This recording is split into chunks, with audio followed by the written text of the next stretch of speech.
Red Bull KTM's Jeffrey Herlings sadly shares the news that he will be unable to line up in the upcoming AMA Pro Motocross Championship or the MXGP World Championship during the 2022 season.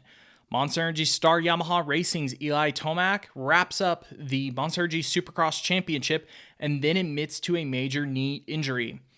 And Roger Decoster, did he admit that Cooper Webb will not line up for the upcoming Pro Motocross Championship?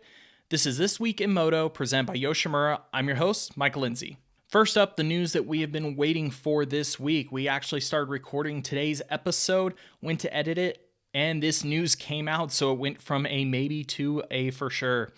Jeffrey Herlings has sadly shared the news that he will be unable to line up in the AMA Pro Motocross Championship and fight for the title this year. But on top of that, he will not return to the MXGP World Championship at all this season either. He did miss the start of that championship. So initially it was speculated that if he healed up in time, he could take a shot at the AMA Pro Motocross title to at least race for a number one plate in the 2022 season. However, we heard from some sources last week, and we speculated on as some rumor mill videos, that Herlings' test ride last week may have not gone so well, that he was finally able to get back on the bike, but that the foot injury had not come far as long as they were hoping, that it was maybe not as stable, not as strong or as comfortable as he was planning on. So it instantly put into speculation even further. Would he be able to line up after there was some rumors and even some kind of straightforward comments from KTM that, yeah, Jeffrey's interested. We'd like him to race the championship. We're hoping, this will work out, but we would know more soon. Well, in what will actually come up in the other video about, or the other portion of this video about Webb, is Roger Decoster admitted over the weekend in an interview that we would know by this upcoming Tuesday, which is today, that what the news would be on Jeffrey's future. Sadly, it is not the news that any of us wanted or were sure that Jeffrey did not want to put out there, but the injury is not healed as he had hoped. He's actually struggling also with some issues with a foot that he injured prior on the other side. So right now, he needs to get both of them healed up. He needs to be ready and basically just not make himself worse. So you will not see him race in 2022, not here in the US, likely not in Europe, possibly not even for destinations. It looks like as of right now, Jeffrey has pushed everything on the 2022 schedule off to get better, fully healed, and be able to extend his career and not make things worse. Jeffrey has, of course, jumped back from some injuries questionably quick in a few instances, and they have sort of bit him in the long run. So we're good on Jeffrey, smart on him to really focus on the longevity of his career and be properly healed up and ready to go in the 2023 season. The other cool part about his announcement is he did say one day he will be back for the AMA Pro Motocross Championship.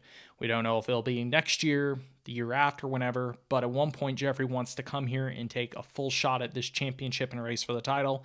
It'll be great for fans in America, worldwide, everybody to see when it finally happens. But sadly for this year, the perfect storm will not happen for the 50th anniversary of AMA Pro Motocross with Caroli, Dunge, and Jeffrey Herlings under that KTM tent. It won't happen. But speaking of some of that news from Roger Decoster, did he admit that Cooper Webb is not racing this year?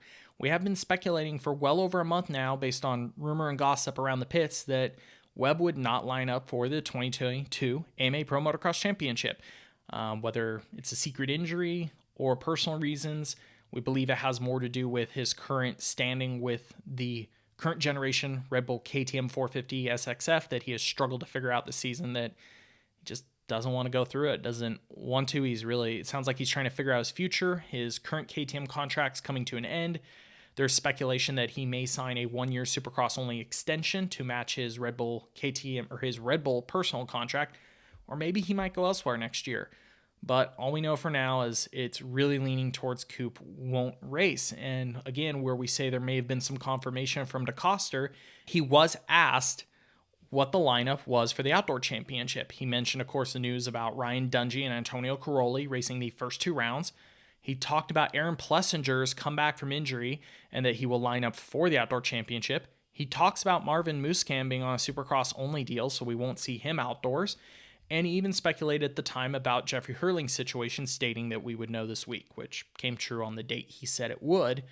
But he didn't talk about Webb, didn't mention him, mentioned everybody else in relation really to the program on 450s, but nothing on Webb. We feel like Roger is typically a man who is very straightforward, a man of few words, but takes things very seriously. You could on one part just say, oh, he just didn't mention it, didn't come to mind, or it wasn't part question, but he mentioned everybody else. We would take this as a very good sign that, yes, there is something going on, and that there is a very decent to high chance now that we will not see Webb line up for outdoors, at least aboard the Red Bull KTM 450. There has been speculation about a possibility of him riding a 250, but we would lean towards probably not seeing him at all this summer. Again, we're just taking this as Roger being kind of the first most official thing we've heard, albeit we expect probably an official press release from KTM in the upcoming week or two. And then lastly, the news surrounding Eli Tomac and his knee injury. Moments after wrapping up the 2022 Monster Energy Supercross Championship, Eli Tomac admitted on the podium that he is dealing with a knee injury that he sustained at Atlanta while battling with Monster Energy Kawasaki's Jason Anderson. It's actually really easy to look back at the race. You can find the moment he did it. We have a little clip we're going to play, but you can see where he kind of tucked and stuffed his knee. But all he said on the podium is his knee was injured and it wasn't good. In the post-race press conference, it was very short as he had to move on to his championship party. None of the media in attendance got to ask any follow-up questions. He just kind of ran through his 2 or 3 minutes of the year. He said a little more there. He said the knee was jacked. Literally, he said jacked, that he hadn't been riding during the week since at Atlanta, and it was part of his poor performances at Foxborough and Denver, albeit they were good enough to, of course, get the job done. But you could clearly see him struggling as the race went on. However, this Monday, he went on Steve Mathis's Pulp MX show and revealed a bit more, that it is a tear to his left MCL, that it has been getting better each week since the initial injury, even though he hasn't been riding, and that as of right now, he expects to race the Pro Motocross Championship, but is fairly likely that he will sit out the Salt Lake Supercross, the finale of the season. We expect that official word to come out in the next day or two, but for now, we would say stamp it, that Eli Tomac will not race Salt Lake, but does intend on racing the Outdoor Championship and seemed very confident of that. So on the bright side, it can kind of qualm the rumors or the speculation more that Tomac will have to have surgery and miss the championship. Sounds like as of now, he's going to line up and that he is confident that the injury will be healed enough to be competitive. That was This Week in Moto, presented by Yoshimura. If you like these types of features, give us the like, the thumbs up, subscribe, all the good stuff. We'd like to hear your thoughts on the speculation and news in this story in the comments section below. Check out more at VitalMX.com and join us for the next episode. Thanks for watching.